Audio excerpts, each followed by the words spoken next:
詐更可怕嘅居然係騙貸啊！又有一種新型嘅街頭騙局，我自己都遇到過，大家一定要聽完啊！前段時間我行商場呢，有個大叔突然截住我啊，佢話：後生仔啊，我老花睇唔清卡號，唔該你幫手睇睇下，讀我呢張卡嘅卡號係幾多啊？咁你知啦，經常喺抖音拍揭秘騙局視頻嘅我啊，對陌生人多多少少有啲戒心啦，係嘛？我就話我都睇唔清楚啊，你一係揾商場嘅工作人員幫手啦。佢見我咁講，馬上掉頭就走啊，都冇去揾工作人員。呢個時候呢，我先發現佢手機原來係開住個視頻通話㗎。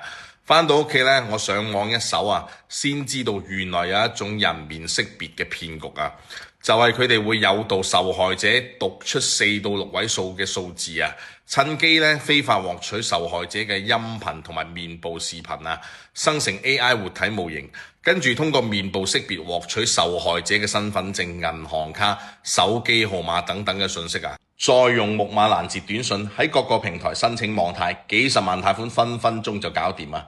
跟住再通過網銀驗證碼將錢轉走，整個過程快嘅話半個鐘都唔使啊！所以大家一定要將呢條片轉發俾屋企人同埋身邊嘅朋友啊！如果遇到有人叫你讀數字或者錄視頻，千祈就直接拒絕啦！就快過年啦，大家一定要提高警惕，避免呢個財產損失啊！關注我，我係何老師。